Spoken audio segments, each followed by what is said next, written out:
नमस्कार दोस्तों, आशा करता हूँ आप सब अच्छे होंगे और आगामी सीटेट एग्ज़ाम जो कि 7 जुलाई के लिए प्रस्तावित है, इसकी तैयारी अच्छे से कर रहे होंगे।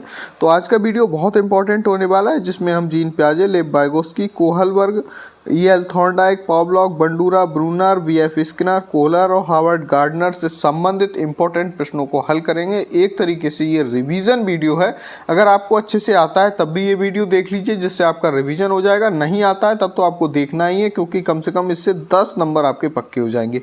इस वीडियो में हमने सीटेट 2011 से 2024 तक के आए हुए लगभग प्रश्नों को कंप्लीट किया है। 2024 का मतलब है जनवरी 2024 तक के। तो चलिए बिना किसी देर के हुए वीडियो को शुरू करते हैं। तो चलिए शुरू करते हैं। पहला प्रश्न है कि जीन पियाजे के संज्ञानात्मक विकास सिद्धांत के अनुसार किस चरण पर, ठीक है, आपको पता होगा जीन पियाजे ने 4 चरण बताए हैं कि किस चरण पर अनैच्छिक क्रियाएं अधिगम का प्रधान और प्राथमिक माध्यम होती हैं। तो अनैच्छिक क्रियाएं यानी कि जिन पर बच्चे का कंट्रोल ना हो, ठीक है। तो जब बच्चे का कंट्रोल नहीं होता है, वो सबसे छोटी अवस्था होती है, उसे कहते हैं 0 से 2 वर्ष की अवस्था। और 0 से 2 वर्ष की अवस्था कौन सी होती है? संवेदीगामक अवस्था, ठीक है। तो सही आंसर होगा संवेदीगामक। बाकी इन अवस्थाओं के बारे में आप ध्यान से पढ़ लीजिए, इनके एज ग्रुप के बारे में और साथ ही इनके प्रमुख लक्षणों के बारे में पढ़ लीजिए। इससे 1 से 2 प्रश्न आपको 100% मिलेगा, मैं लिख के दे रहा हूँ आपके लिए। क्वेश्चन नंबर 2 देखिए, जीन पियाजे के सिद्धांत के अनुसार अगर एक स्कीम संतुष्ट परिणाम नहीं देता है तो क्या होता है?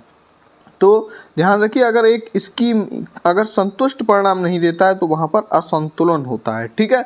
और स्कीम अगर एक संतुष्ट परिणाम देता है तो उसे वहाँ पर क्या होता है? संतुलन की स्थिति होती है। दोनों बातों को ध्यान रखिए। यहाँ पर एक ऑप्शन है कि विकास का समीपस्थ विकास का क्षेत्र यानी कि ZPD zone of proximal development, ये लेव वाइगोस्की से संबंधित है, इसलिए ये आंसर तो हो ही नहीं सकता वैसे भी, क्योंकि ये जीन पियाजे से संबंधित है। संरक्षण भी नहीं होगा, ठीक है, और अनुकरण दूसरे की नकल करना ये भी नहीं होगा। सही आंसर होगा आपका असंतुलन।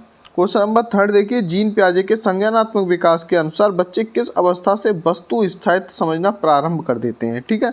तो इसका जो सही आंसर होगा वो होगा संवेदीगामक अवस्था, ठीक, कि यहाँ पर अगर समझना स्टार्ट करते हैं, ध्यान देने की बात है, तब होगा संवेदीगामक 0 से 2 वर्ष, और अच्छे से समझ लेते हैं। सिर्फ होता कि किस अवस्था में वस्तु स्थायित्व समझते हैं, ठीक है, तो आप लगाते हैं पूर्व संक्रियात्मक अवस्था। यहाँ पर मैंने एक टेबल लगा दी है, इसको अच्छे से देख लीजिए, स्क्रीनशॉट ले लीजिए। चारों अवस्थाएं हैं, इनके एज ग्रुप हैं और इनकी जो उपलब्धि या लक्षण है ये बहुत इंपॉर्टेंट है। मैं बार बार कह रहा हूँ, इसका स्क्रीनशॉट ले लीजिए, इससे एक प्रश्न जरूर आएगा। क्वेश्चन नंबर 4 देखिए, लेव वाइगोस्की के अनुसार शिक्षण अधिगम की कौन सी विधि अधिगम को समुन्नत करती है? समुन्नत का मतलब प्रमोट करती है या प्रोत्साहित करती है। तो लेव वाइगोस्की के अनुसार ध्यान रखिए, लेव वाइगोस्की जब भी आएगा तो आपको 4-5 बातें याद रखनी है। एक तो याद रखना है ZPD, ठीक है, या पाड़, ठीक है। दूसरा, इन्होंने जो सिद्धांत दिया था वो दिया था सांस्कृतिक सामाजिक संज्ञानात्मक विकास का सिद्धांत। तो सामाजिक ध्यान रखिए, सांस्कृतिक ध्यान रखिए, और एक वर्ड ध्यान रखिए भाषा, ठीक, और सहभागी ध्यान रखिए, परस्पर ध्यान रखिए, सामाजिक अन्योन क्रिया याद रखिए, और सामाजिक अंतःक्रिया या सामाजिक अन्योन क्रिया को ध्यान रखिए। बस यही कीवर्ड्स हैं। जैसे ही लेव वाइगोस्की देखें आप सीधा आंसर पकड़ें, ठीक है। तो लेव वाइगोस्की के अनुसार शिक्षण अधिगम की कौन सी विधि अधिगम को समुन्नत या प्रमोट करती है? तो निष्क्रिय अनुकरण बिल्कुल गलत है, सहभागी अधिगम बिल्कुल सही होगा, ठीक है। मैंने कीवर्ड्स आपको बता दिए हैं, वीडियो को आराम से देखिए, जिससे आप आसानी से इन कीवर्ड्स को कॉपी पर नोट भी कर लीजिए। लेव वाइगोस्की का एक प्रश्न आपका 100% सही हो जाएगा, मैं लिख के दे रहा हूँ आपको। और चाहे तो हमारा एक सेपरेट वीडियो है लेव वाइगोस्की से, वो भी देख सकते हैं। व्याख्यात्मक शिक्षण गलत, उद्दीपक प्रतिक्रिया अनुकूलन गलत। क्वेश्चन नंबर 5 देखिए, लॉरेंस कोहलबर्ग ने बच्चों एवं वयस्कों में नैतिक तर्क का मूल्यांकन करने के लिए किसका उपयोग किया? ध्यान रखिए, लॉरेंस कोहलबर्ग ने नैतिक विकास का सिद्धांत दिया था, ठीक है। तो इन्होंने किसका उपयोग किया है? तो वो सही आंसर है परिकल्पित स्थितियां, ठीक है। कागज कलम आधारित परीक्षा, चित्रकला, रिपोर्ट कार्ड गलत है, ठीक है। परिकल्पित स्थितियां सही आंसर है। क्वेश्चन नंबर 6 देखिए, लॉरेंस कोहलबर्ग ने बच्चों वयस्कों से संबंधित किस विषय की जांच की थी? किस विषय की जांच की थी? प्रश्न को घुमा फिर के दिया गया है, ठीक है। तो विषय हो कुछ भी हो, आपको कीवर्ड्स पकड़ना है, ठीक है। अब इसका कीवर्ड्स क्या है देखिए, किस विषय की जांच की थी? तो प्रशंसा का संवेगों पर प्रभाव गलत, ठीक है। शारीरिक विकास को प्रभावित करने वाले कारक गलत, नैतिक तर्क का विकास बिल्कुल सही आंसर है। उन्होंने किसकी बात की थी? नैतिक तर्क का विकास, क्योंकि जो लॉरेंस कोहलबर्ग ने सिद्धांत दिया था वो सिद्धांत ही था नैतिक विकास का सिद्धांत, ठीक है। संवेगात्मक विकास का क्रम बिल्कुल गलत। क्वेश्चन नंबर 7 देखिए, 7 नंबर है बहुबुद्धि सिद्धांत कहलाता है, यानी बहुबुद्धि सिद्धांत ध्यान रखिए किसने दिया है? हार्वर्ड गार्डनर ने दिया है। किसने दिया है? हार्वर्ड गार्डनर, ठीक है। जब हार्वर्ड गार्डनर ने बहुबुद्धि सिद्धांत दिया है और इन्होंने बुद्धि के 8 प्रकार बताए। कितने प्रकार बताए हैं? 8 प्रकार बताए, जिसकी हम आगे बात करेंगे। और इनका एक ही स्टेटमेंट है, उसी के लिए बार बार सीटेट में पूछा गया है, वो ये है, इनका कहने का मतलब है कि प्रत्येक व्यक्ति अलग अलग होता है, यानी कि प्रत्येक व्यक्ति में विभिन्नताएं होती हैं और इसलिए प्रत्येक व्यक्ति की जो बुद्धि होती है वो अलग अलग होती है, ठीक है। तो अब आप सही स्टेटमेंट यहाँ से देख लीजिए। सही आंसर हो जाएगा पहला कि बुद्धि विभिन्न प्रकार की हो सकती है, ठीक है। विभिन्न प्रकार की हो सकती है, वैसे भी इन्होंने बताया है कि बुद्धि कितने प्रकार की होती है? 8 प्रकार की होती है, ठीक है। तो बुद्धि को तेज नहीं किया जा सकता, गलत है। बुद्धि को सटीक रूप से मापा जा सकता है, गलत है, क्योंकि बुद्धि को सटीक रूप से मापा ही नहीं जा सकता, ठीक है। सभी व्यक्तियों में बुद्धि स्तर एक समान होता है, गलत है, ये बता दिया मैंने बार बार। गार्डनर का कहना था कि प्रत्येक व्यक्ति में अलग अलग क्षमताएं होती हैं, तो बुद्धि क्या होती है? बुद्धि का स्तर भी अलग अलग होता है, इसलिए उन्होंने 8 बुद्धि दी थी, 8 प्रकार की बुद्धि बताई। भाई कोई संगीतज्ञ है, उसमें संगीतज्ञ की बुद्धि होती है, कोई कवि है तो उसमें भाषाई बुद्धि होती है, किसी में प्राकृतिक बुद्धि होती है, ठीक है। ये अलग अलग तरीके की हैं, जिसके बारे में हम आगे भी बात करेंगे। क्वेश्चन नंबर 8 देखिए कि जीन पियाजे के अनुसार व्यवहारों और विचारों का संयोजन, व्यवस्थीकरण, पुनर्संयोजन और पुनर्व्यवस्थीकरण करके सुसंगत प्रणाली में लाना क्या कहलाता है? बहुत इंपॉर्टेंट क्वेश्चन है, इसे कहते हैं संगठन। भाई सब चीज़ों को, विचारों को संयोजन करना, फिर पुनः संयोजन करना, व्यवस्थीकरण करना और पुनः व्यवस्थीकरण करना और एक सिस्टम के अंतर्गत लाना, किसी सिस्टम के अंतर्गत लाना चीज़ों को क्या कहलाता है? संगठन कहलाता है, ऑर्गेनाइजेशन कहलाता है। तो बस सीधे सीधे से याद रखिए संगठन, ठीक है। क्वेश्चन नंबर 9 देखिए, जीन पियाजे के अनुसार व्यक्ति किस अवस्था को प्राप्त करने के लिए समाधान की निरंतर खोज में लगा रहता है? एक प्रश्न आया था जिसमें असंतुलन की बात की कि अगर स्कीमा जो होता है वो अगर संतुष्ट परिणाम नहीं देता है, वहाँ पर असंतुलन की स्थिति होती है, ठीक है। और जहाँ संतुष्ट परिणाम देता है वहाँ पर संतुलन की स्थिति होती है, ठीक है। तो जो व्यक्ति होता है वो किसके लिए प्राप्त करने के लिए समाधान की निरंतर खोज में लगा रहता है? वो होता है संतुलन प्राप्त करने के लिए, ठीक है। तो सही आंसर होगा इसका संतुलन। क्वेश्चन नंबर 10 देखिए, जीन पियाजे के संज्ञानात्मक विकास के सिद्धांत के अनुसार किस अवस्था में बच्चे अनैच्छिक क्रियाओं से ऐच्छिक क्रियाओं की ओर बढ़ना आरंभ कर देते हैं? देखिए अनैच्छिक क्रियाएं कहाँ करते हैं? संवेदी गामक में, और धीरे धीरे अनैच्छिक क्रियाओं से कहाँ बढ़ रहे हैं? ऐच्छिक क्रियाओं पे, यानी कि क्रियाओं पे कंट्रोल करना शुरू कर रहे हैं, जैसे टॉयलेट करना, रोना, हंसना, मुस्कुराना, इन चीज़ों पे कंट्रोल अपना करना शुरू कर रहे हैं। वो अवस्था कौन सी है? ठीक है, तो इसका सही आंसर है संवेदी गामक अवस्था। 11 नंबर देखिए, सिद्धांतवादी और उनके द्वारा प्रतिपादित विचार का सही युग्म बताना है, आपको कौन सा सही है? तो देखिए लेव बाइगोत्स्की सांस्कृतिक उपकरण बिल्कुल सही है, ठीक है, यही ऑप्शन सही है, क्योंकि सांस्कृतिक आ जाए, मैंने कीवर्ड सभी बताए थे आपको, अगर याद हो तो लेव बाइगोत्स्की आएगा, तो सांस्कृतिक उपकरण बिल्कुल सही ऑप्शन होगा। हार्वर्ड गार्डनर ने देखो बहुबुद्धि सिद्धांत दिया है या 8 प्रकार की बुद्धि दी है, जी घटक बुद्धि नहीं दिया है। जी घटक बुद्धि का जो सिद्धांत दिया है वो स्पीयरमैन ने दिया है। किसने? चार्ल्स स्पीयरमैन, ठीक है, तो यहाँ पर स्पीयरमैन ने दिया है। तो जीन पियाजे पाड़ गलत है, मैंने पाड़ बता ही दिया। लेव बाइगोत्स्की से संबंधित है और लॉरेंस कोहलबर्ग से संवेगात्मक परिपक्वता नहीं बल्कि नैतिक विकास का सिद्धांत संबंधित है, ठीक। तो इसका सही आंसर होगा पहला। 12 नंबर क्वेश्चन देखिए, रजनी अपने दोस्तों के कार्यों को जैसे को तैसा यानी टिट फॉर टैट मानसिकता के आधार पर जांचती है। लॉरेंस कोहलबर्ग के सिद्धांत के अनुसार वर्तमान में रजनी संज्ञानात्मक नैतिक विकास के किस स्तर पर है? According to Lawrence Kohlberg. देखिए लॉरेंस कोहलबर्ग ने 3 स्तर बताए। 3 स्तर कौन कौन से हैं यहाँ पर ध्यान रखिए। पहला स्तर है पूर्व परंपरागत स्तर, ये पहला है। दूसरा है परंपरागत स्तर और तीसरा है उत्तर परंपरागत स्तर, ठीक है। और औपचारिक परंपरागत स्तर कोई सा स्तर नहीं है। जो पहला है पूर्व परंपरागत स्तर, उसकी आयु होती है 9 वर्ष तक, ठीक है। और जो 9 वर्ष से आगे होता है वो है परंपरागत स्तर, ठीक है, 13 वर्ष तक लगभग, ठीक है, और 13 वर्ष से 16 वर्ष तक लगभग ये माना गया है उत्तर परंपरागत स्तर, ठीक, ध्यान रखिए। अब इसमें क्या कह रहा है, लॉरेंस कोहलबर्ग के सिद्धांत के अनुसार वर्तमान में रजनी संज्ञानात्मक नैतिक विकास के किस स्तर पर है, यानी जैसे को तैसा। ये स्थिति होती है जब बच्चा बहुत ही छोटा होता है, तब होता है जैसा आप उसके साथ व्यवहार करेंगे वो बिना सोचे समझे तुरंत वैसा ही रिएक्ट करेगा। तो ये कौन सा सबसे छोटा इसमें कौन है अकॉर्डिंग टू लॉरेंस कोहलबर्ग, वो होगा पूर्व परंपरागत स्तर, ठीक है, 0 से 9 वर्ष, ठीक है, ये पहली अवस्था होती है, ठीक है। तो ध्यान से देख लीजिए, आंसर दूसरा सही होगा। 30 नंबर, लेव वाइगोत्स्की के सिद्धांत को किस तरह का सिद्धांत माना गया है, मैंने बता ही दिया था, इसे सामाजिक सांस्कृतिक संज्ञानात्मक विकास का सिद्धांत कहते हैं। तो मनोविश्लेषणात्मक गलत है, व्यवहारवादी और सूचना प्रसंस्करण गलत है। क्वेश्चन नंबर 14 देखिए, लेव वाइगोत्स्की के अनुसार बच्चों में संज्ञानात्मक प्रक्रियाओं को किसके माध्यम से,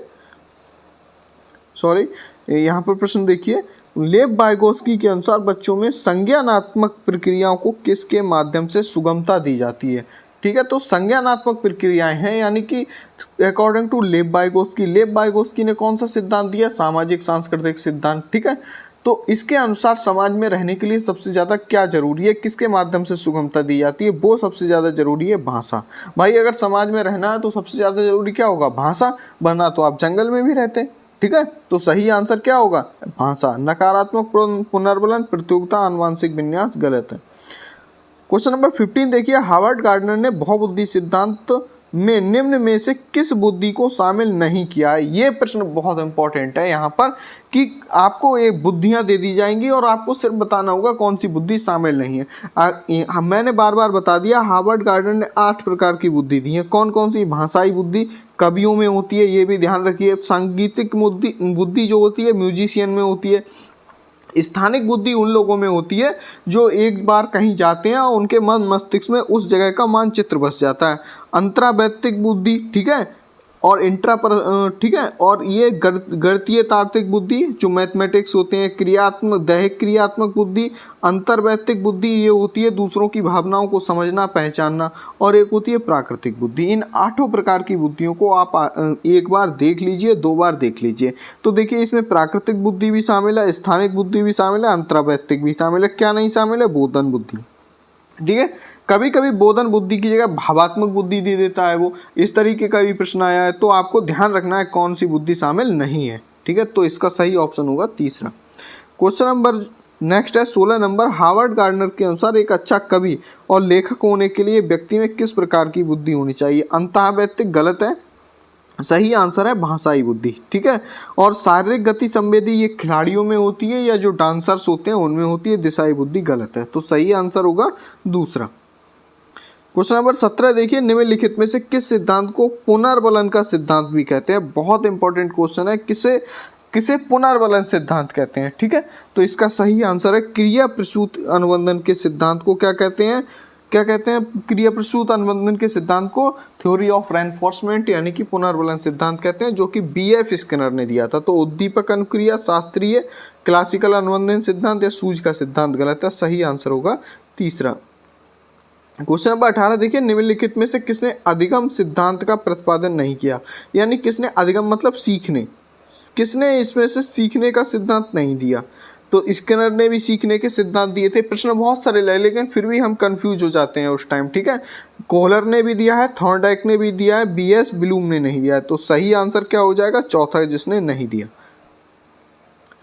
क्वेश्चन नंबर 19 देखिए, सीखने के अंतर्दृष्टि सिद्धांत इनसाइट थ्योरी ऑफ लर्निंग को निम्नलिखित में से किसने बढ़ावा दिया। तो इसका सही आंसर है गेस्टाल्ट वाल्दियो ने। पावलोव, जीन पियाजे, लेव वाइगोत्स्की, इनके बारे में पढ़ चुके हैं। पावलोव के बारे में आगे पढ़ेंगे। इनका अंतर्दृष्टि सिद्धांत से दोनों का, जीन पियाजे और लेव वाइगोत्स्की का कोई लेना देना नहीं है। पावलोव के बारे में आगे पढ़ेंगे, ठीक है। तो सीखने के अंतर्दृष्टि सिद्धांत इनसाइट थ्योरी ऑफ लर्निंग को किसने बढ़ावा दिया, गेस्टाल्ट वादियों ने। क्वेश्चन नंबर 20 देखिए, क्रिया प्रसूत अनुबंधन का दूसरा नाम है, फिर से उसी तरीके का प्रश्न है, इंपॉर्टेंट है, इसे नैमित्तिक अनुबंधन भी कहते हैं। बहुत इंपॉर्टेंट प्रश्न है। प्राचीन अनुबंधन, समीपस्थ अनुबंधन, चिन्ह अनुबंधन गलत है। कभी कभी क्रिया प्रसूत की जगह वो पूछेगा आपसे कि नैमित्तिक अनुबंधन सिद्धांत किसने दिया, फिर आप फंस जाएंगे। ठीक है, ये प्रश्न भी पूछा जा चुका है। तो नैमित्तिक अनुबंधन सिद्धांत BF स्किनर। 21 देखिए, जीन प्याजे के संज्ञानात्मक विकास के सिद्धांत के अनुसार अध्यापक को किस अवस्था में क्रमबद्धता से संबंधित प्रश्न हल करने के लिए देना चाहिए। क्रमबद्धता से, ठीक है, जो चारों अवस्थाएं हैं जीन प्याजे ने जो बताई हैं, उनमें जो लक्षण हैं वो बहुत इंपॉर्टेंट हैं। ये मैं बार बार लिख के दे रहा हूँ। तो जो क्रमबद्धता से संबंधित होती है वो होती है आपकी, ध्यान रखिए, क्रमबद्धता से संबंधित जो होगी आपकी वो होगी मूर्त संक्रियात्मक अवस्था। ठीक है, यहाँ पे तार्किकता का विकास हो जाता है। ठीक है, तो यहाँ पर जो लॉजिकल का रीजनिंग का एक तरीके से विकास होता है, यानी जो ठोस वस्तुएं हैं उनको देखकर सोचने की, समझने की क्षमता का विकास होता है, वो कहाँ होता है, मूर्त संक्रियात्मक अवस्था। तो क्रमबद्धता और संरक्षण जैसी चीज़ों का विकास भी मूर्त संक्रियात्मक अवस्था। 22 देखिए, जीन प्याजे के सिद्धांत के अनुसार जो व्यक्ति है आत्मसातीकरण और समंजन के माध्यम से किस स्थिति को प्राप्त करने का प्रयास करते हैं। ये प्रश्न आ चुका है अभी थोड़ी देर पहले, वो है संतुलन। ठीक है, किसको, जीन प्याजे के अनुसार कौन सी स्थिति को व्यक्ति प्राप्त करना चाहता है, वो सीधे सीधे आंसर होता है संतुलन। ठीक है, तो सही आंसर, आपको बाकी कुछ देखना ही नहीं है, सही आंसर होगा संतुलन की स्थिति। 23 देखिए, एक विद्यार्थी अपने सहपाठियों के इरादों, प्रेरणा स्तर तथा मनोदिशा को उचित प्रकार से समझने में सक्षम है। गार्डनर के बहुबुद्धि सिद्धांत के अनुसार विद्यार्थी में किस प्रकार की बुद्धि होगी। भाई, दूसरों के इरादे, उसकी प्रेरणा, उसके इंटेंशन को अगर समझ लेता है, किसी की मनोदिशा को समझ लेते हो, तो उसे कहते हैं अंतर्वैयक्तिक बुद्धि। ठीक है, प्राकृतिक बुद्धि नहीं, तार्किक यानी लॉजिकल, या आध्यात्मिक बुद्धि नहीं। आध्यात्मिक बुद्धि तो हार्वर्ड गार्डनर ने बताई नहीं है। ठीक है, तो ये भी ध्यान रखना है। और तार्किक बुद्धि, तो सही आंसर होगा कौन सा, अंतर्वैयक्तिक। 24 देखिए, लेव वाइगोत्स्की ने निम्न में से कौन सा सिद्धांत दिया था। अब आपको बस इतना बताना है। तो कौन सा सिद्धांत दिया था, नैतिक विकास का संज्ञानात्मक सिद्धांत, लॉरेंस कोहलबर्ग, तो ये गलत हो गया। व्यक्तित्व विकास का मनोवेगीय सिद्धांत, गलत। संज्ञानात्मक विकास का सामाजिक सांस्कृतिक सिद्धांत किसने दिया था, लेव वाइगोत्स्की ने। तो सही आंसर होगा सामाजिक, संज्ञानात्मक विकास का सामाजिक सांस्कृतिक सिद्धांत। तो लगाव का विकासात्मक सिद्धांत, गलत। 25 देखिए, थॉर्नडाइक ने अपने सिद्धांत को किस शीर्षक से सिद्ध किया। बहुत सरल प्रश्न है, तो ये सही आंसर है अधिगम यानी सीखने के प्रयास एवं भूल का सिद्धांत। यानी अधिगम के प्रयास एवं भूल की जगह कभी कभी त्रुटि भी लिखा हुआ होगा, तो कंफ्यूज नहीं होना है। तो अधिगम के प्रयास एवं भूल या अधिगम के प्रयास एवं त्रुटि का सिद्धांत। संकेत अधिगम, संज्ञानात्मक अधिगम और स्थान अधिगम गलत है। 26 देखिए, निम्नलिखित में से कौन सा थॉर्नडाइक के अधिगम की प्राथमिक नियमों में शामिल नहीं है। देखिए, थॉर्नडाइक ने 3 प्राथमिक नियम दिए हैं और बाकी इनके जो हैं 6 गौण नियम हैं। ठीक है, तो ध्यान रखिए 3 प्राथमिक नियम कौन कौन से हैं, अभ्यास का नियम, प्रभाव का नियम और तत्परता का नियम। बाकी ये गौण नियम में आते हैं, सहचर्यात्मक स्थानांतरण का नियम। तो कौन सा प्राथमिक नियम में शामिल नहीं हुआ, तीसरा, सहचर्यात्मक स्थानांतरण का नियम। तो ये ऑप्शन सही होगा। 27 देखिए, निम्नलिखित में से कौन सा सीखने के मुख्य नियमों में शामिल नहीं है। सीखने का मुख्य नियम कौन सा है। अब इसमें किसी साइकोलॉजिस्ट का नाम नहीं दिया गया है अकॉर्डिंग टू, वैसे ये किसके हैं आप अगर पढ़ेंगे तो पहचान लेंगे किसके अकॉर्डिंग है। ये थॉर्नडाइक के अनुसार है। तो ये मुख्य नियम होता है उनके अनुसार तत्परता का, अभ्यास का और प्रभाव का नियम। क्या मुख्य नियम है, वो है बहुअन क्रिया का नियम, जो कि सेकेंडरी नियम है, इसे गौण नियम भी कहते हैं। 28 देखिए, निम्नलिखित में से कौन सा युग्म सही नहीं है। तो देखिए, सीखने का उद्दीपक अनुक्रिया सिद्धांत किसने दिया है, थॉर्नडाइक। ठीक है, और सीखने का क्रिया प्रसूत अनुबंधन का सिद्धांत BF स्किनर, सीखने का क्लासिकल सिद्धांत पावलोव, सीखने का समग्र सिद्धांत हल ने ये नहीं दिया है सीखने का समग्र सिद्धांत, उनने दिया है प्रबलन सिद्धांत। ध्यान रखिए, प्रबलन सिद्धांत। लास्ट में मैंने एक कटिंग लगाई है बहुत बढ़िया, उसका आप स्क्रीनशॉट ले लेना और वहाँ से सभी जो साइकोलॉजिस्ट हैं वो सही हो जाएंगे। तो हॉल ने दिया है प्रबलन सिद्धांत, सीखने का उद्दीपक अनुक्रिया सिद्धांत थॉर्नडाइक सही है, सीखने का क्रिया प्रसूत अनुबंधन सिद्धांत सही है और सीखने का क्लासिकल सिद्धांत पावलोव सही है। जो सही नहीं था वो ये है, सीखने का समग्र सिद्धांत, प्रबलन सिद्धांत दिया है हल ने। ठीक है, 29 देखिए, क्रिया प्रसूत अनुबंधन सिद्धांत का प्रतिपादन किसने किया? अभी बताई थी। हल गलत है, थॉर्नडाइक, हैगार्टी गलत है, सही आंसर है BF स्किनर। तो सही आंसर होगा चौथा। क्वेश्चन नंबर 30 देखिए, व्यवहार के कारण व्यवहार में परिवर्तन अधिगम है। ठीक है, अब ये स्टेटमेंट किसने कहा? इस तरीके के स्टेटमेंट भी पूछे जाते हैं। ध्यान रखिए दोनों व्यवहार ही व्यवहार आ जाए। ठीक है, बीवी, आप ध्यान रखिए बिहेवियर टू बिहेवियर, यानी बीवी आ जाए और वो क्या है? Learning, BVL। तो सीधे सीधे आंसर होगा आपका स्किनर। ठीक है, इस तरीके से, सॉरी स्किनर नहीं, गिलफोर्ड। ठीक है, ध्यान रखिए अगर BVL आ जाए, व्यवहार के कारण व्यवहार में परिवर्तन अधिगम है, यानी कि व्यवहार से व्यवहार में परिवर्तन, B से B में परिवर्तन, क्या है? L है उसका रिजल्ट। तो भाई सीधा आंसर होगा गिलफोर्ड। 31 देखिए, सीखने का पठार सीखने की प्रक्रिया के मुख्य अभिलक्षण हैं जो उसे स्थिति को प्रकट करते हैं जिसमें सीखने की प्रक्रिया में कोई उन्नति नहीं होती। यानी जब कोई सीखता है तो ऐसे सीखता है, ऐसे, लेकिन कभी कभी ऐसे पठार आ जाता है, फिर वो सीख ही नहीं रहा, इसे कहते हैं पठार।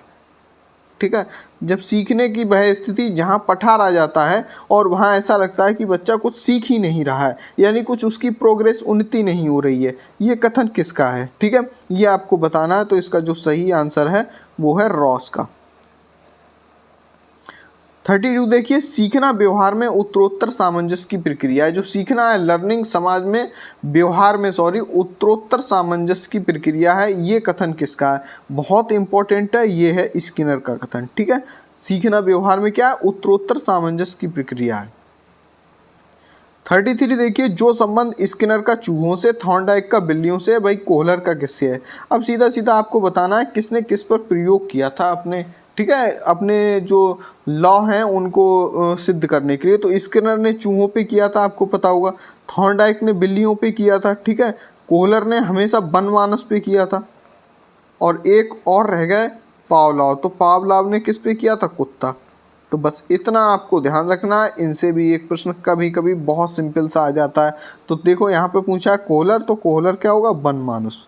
ठीक है, या चिंपैंजी भी कहते हैं इसे, तो आप कंफ्यूज नहीं होना, चिंपैंजी भी हो सकता है। ठीक है, तो कुत्ता, मुर्गी, बंदर गलत, सही आंसर है बनमानुस। 34 देखिए, पावलॉव ने सीखने के अनुबंध प्रक्रिया सिद्धांत का प्रतिपादन किस पर उपयोग करके किया? अभी मैंने बताया था, सही आंसर है कुत्ता। 35 देखिए, जीन प्याजे के संज्ञानात्मक विकास के सिद्धांत के अनुसार बच्चे किस चरण पर ये समझने लगते हैं कि वस्तुओं की आंखों से ओझल हो जाने से उनका अस्तित्व खत्म नहीं हो जाता? यानी कि कब ये समझने लगते हैं कि वस्तुएं ठोस होती हैं, जो सामने है अगर उससे हटा देंगे तब भी उसका अस्तित्व समाप्त नहीं होगा? तो ये सही आंसर होगा संवेदीगामक अवस्था। ठीक है, 36 देखिए, लेव वाइगोत्स्की का मत है कि उच्चतर क्रम की मानसिक क्रिया प्रक्रियाएं किसके द्वारा समामेलित होती हैं? तो इसका जो सही आंसर है, बस आपको एक बात ध्यान रखनी है, वो है मनोवैज्ञानिक उपकरण। ठीक है, तो पुरस्कार दंड का लेव वाइगोत्स्की से कोई लेना देना नहीं है। अनुकूलन और कंठस्थीकरण तो कभी सही आंसर होता नहीं है। रटना, याद करना, कंठस्थीकरण करना, ये तो कभी सही आंसर होगा नहीं। ठीक है, तो लेव वाइगोत्स्की का मत है कि उच्चतर क्रम की जो मानसिक क्रियाएं प्रक्रियाएं किसके द्वारा समामेलित होंगी? मनोवैज्ञानिक उपकरण। 37 देखिए, जीन प्याजे के संज्ञानात्मक विकास सिद्धांत के अनुसार किस चरण पर अधिकतर बच्चे परिकल्पनात्मक रूप से सोचने लगते हैं? परिकल्पना या कल्पना आ जाए तो आपको ध्यान रखना है, सही आंसर होगा फिर औपचारिक संक्रियात्मक अवस्था। ठीक है, संवेदीगामक, पूर्व संक्रियात्मक और ये मूर्त संक्रियात्मक ना होकर क्या होगा? 11 से 15 वर्ष की जो अवस्था होती है औपचारिक संक्रियात्मक अवस्था। यहाँ पर बच्चे में कल्पना शक्ति का विकास होता है और उसमें समाज के प्रति दायित्वों की जागरूकता बढ़ती है। ये प्रश्न भी आया है, ध्यान रखिए, वो समाज के प्रति जो दायित्व होती है, रेस्पॉन्सिबिलिटी, उनको भी समझने लगता है। तो ये अवस्था होती है जब बच्चा सबसे बड़ा होता है इनके अनुसार, कि 11 से 15 वर्ष में औपचारिक संक्रियात्मक अवस्था। 38 देखिए, लेव वाइगोत्स्की के विचारों के अनुसार विद्यार्थियों के समीपस्थ विकास का क्षेत्र ZPD, यानी कि जोन ऑफ प्रॉक्सिमल, सॉरी यहाँ पे ZPD, ठीक है, जोन ऑफ प्रॉक्सिमल डेवलपमेंट क्षेत्र पाने में मदद करने के लिए एक अध्यापक को क्या देना चाहिए? यहाँ पर ध्यान रखिए, मैं आपको क्लियर कर दूँ कि जो पाढ़ होता है, पाढ़ को कहा जाता है एक तरीके से, आप ध्यान रखिए, सहायता। किसके अनुसार? ये दोनों कॉन्सेप्ट हैं किसके अनुसार? लेव वाइगोत्स्की के अनुसार, कि पाढ़ में यानी कि शिक्षक की सहायता से, सहायता मतलब पाढ़ कि इससे कौन से स्तर को प्राप्त किया जा सकता है? Zone of proximal development Z को प्राप्त किया जा सकता है। तो वही पूछ रहा है कि जेड को प्राप्त करने के लिए एक अध्यापक को क्या देना चाहिए? तो सहायता देनी चाहिए। अब सहायता कैसे देनी चाहिए? अकॉर्डिंग टू लेव वाइगोत्स्की पूछ रहा है, तो अकॉर्डिंग टू पाढ़ के अनुसार सहायता देंगे। तो दंड, पुरस्कार और नकारात्मक प्रतिपुष्टि गलत है। अब पाढ़ क्या है ये भी समझ लीजिए। पाढ़ होता है कोई बच्चा जब सवाल कर रहा है या कहीं अटक रहा है, जैसे हिंदी पढ़ने में या किसी भी तरीके की समस्या में, तो उसको थोड़ा सा इशारा या थोड़ा सा संकेत दे दें जिससे वो आगे बढ़ जाए, उसे कहते हैं पाढ़ या सहायता। 39 देखिए, लेव वाइगोत्स्की भाषा को किस प्रकार देखते हैं? तो भाषा अधिगम प्रक्रिया में यानी सीखने में बाधक है, तो ये तो वैसे भी गलत है भाई, भाषा तो सीखने में सहयोगी है। तो भाषा एक सांस्कृतिक उपकरण है जो अधिगम को सुसाधित करती है। सही आंसर होगा दूसरा। चिंतन, भाषा चिंतन प्रक्रिया में अर्थहीन है, तो ये भी गलत हो जाएगा। भाषा जैविक परिपक्वता का एक नगण्य अंश है, तो ये भी गलत होगा। सही आंसर होगा दूसरा। 40 नंबर देखिए क्वेश्चन, निम्नलिखित में से किस सिद्धांतकारी ने अधिगम के संदर्भ में सामाजिक संरचनावाद पर जोर दिया? देखिए सीधा सीधा आप कीवर्ड देखिए, सामाजिक संरचनावाद। तो जब सामाजिक आ गया तो सामाजिक सांस्कृतिक सिद्धांत किसने दिया था? लेव वाइगोत्स्की ने दिया था। तो आपको कहीं भटकना नहीं है। B.F. Skinner, Lawrence Kohlberg, Sigmund Freud गलत। सही आंसर है लेव वाइगोत्स्की। 41 देखिए, जीन पियाजे के संज्ञानात्मक विकास सिद्धांत के अनुसार बच्चे किस चरण में निगमनात्मक रूप से सोचने लगते हैं? तो सही आंसर है औपचारिक संक्रियात्मक अवस्था। ठीक है, सोचना, यहाँ पर दो बातें होती हैं, निगमनात्मक रूप से सोचने लगते हैं तो औपचारिक संक्रियात्मक अवस्था, और अगर आ जाए कि आगमनात्मक रूप से अगर सोच रहे हैं, ठीक है, तो होगा भाई यहाँ पर देख लीजिए मूर्त संक्रियात्मक अवस्था। बहुत इंपॉर्टेंट क्वेश्चन है। निगमनात्मक रूप से सोचना औपचारिक संक्रियात्मक अवस्था, और आगमनात्मक रूप से सोचना मूर्त संक्रियात्मक अवस्था। 42 देखिए, लेव वाइगोत्स्की के विचारों के अनुसार निम्न में से विद्यार्थियों के अधिगम को पाढ़ मतलब वो सहायता मैंने बताया था, क्या है सहायता? संकेत या इशारे के द्वारा। और सीधा सीधा देखिए इसमें आंसर ही पता चल रहा है कि जरूरत पड़ने पर संकेत और इशारे देना। बस इतनी ही अगर बातों को आप याद रखेंगे जो मैं बता रहा हूँ, तो 100% आपका कोई प्रश्न गलत नहीं होगा। तो सही आंसर होगा जरूरत पड़ने पर संकेत या इशारे देना। उद्दीपक के द्वारा प्रतिक्रिया को अनुकूलित करना, इसका लेव वाइगोत्स्की से कोई लेना देना नहीं है। पुरस्कार का भी कोई लेना देना नहीं है, या दंड का लेव वाइगोत्स्की से। बिना चर्चा के सीधा जवाब, ये तो बिल्कुल ही गलत है। तो सही आंसर होगा तीसरा। 43 देखिए, अल्बर्ट बंडूरा निम्न में से किस सिद्धांत से संबंधित है? तो अल्बर्ट बंडूरा द्वारा कौन सा सिद्धांत दिया गया? तो ध्यान रखिए सामाजिक अधिगम का सिद्धांत। ठीक है, व्यवहारात्मक सिद्धांत गलत, विकास का संज्ञानात्मक सिद्धांत, विकास का मनोसामाजिक सिद्धांत गलत है। ठीक है, मनोसामाजिक सिद्धांत एरिक्सन द्वारा दिया गया है, जिसकी हम आगे बात करेंगे फिर कभी। तो सही आंसर है इसका सामाजिक अधिगम सिद्धांत। 44 देखिए, प्रेक्षणात्मक अधिगम संप्रत्यय किसके द्वारा दिया गया? Tall man, Bandura, Thorndike, Kohler. तो इसका सही आंसर है 44 का बंडूरा। ठीक है, अल्बर्ट बंडूरा द्वारा प्रेक्षणात्मक अधिगम संप्रत्यय दिया गया। ठीक है, क्वेश्चन नंबर 45 देखिए, अल्बर्ट बंडूरा के सामाजिक अधिगम सिद्धांत के अनुसार निम्नलिखित में से क्या सही है? देखिए अल्बर्ट बंडूरा का सीधा सीधा कहना था कि बच्चों को सीखने के लिए मॉडलिंग एक अच्छा तरीका है, प्रतिरूपण। तो सही आंसर होगा पहला कि बच्चों के सीखने के लिए क्या जरूरी है? मॉडलिंग। ठीक है, कि वो एक दूसरे का अनुकरण करें। पहले हम कोई कार्य करते हैं उसका वो अनुकरण करें, मॉडलिंग करें, प्रतिरूपण करें, यही उस सीखने का सबसे अच्छा तरीका है। यानी कि वो दूसरे जो जैसा करते हैं उसी को देखकर सीखते हैं, या इस तरीके से इस बात को कह लीजिए। तो अनसुलझा संकट बच्चों को नुकसान पहुंचा सकता है, गलत। संज्ञानात्मक विकास सामाजिक विकास से स्वतंत्र है, गलत। खेल अनिवार्य है, विद्यालय से प्राथमिकता देनी चाहिए, ये भी गलत है।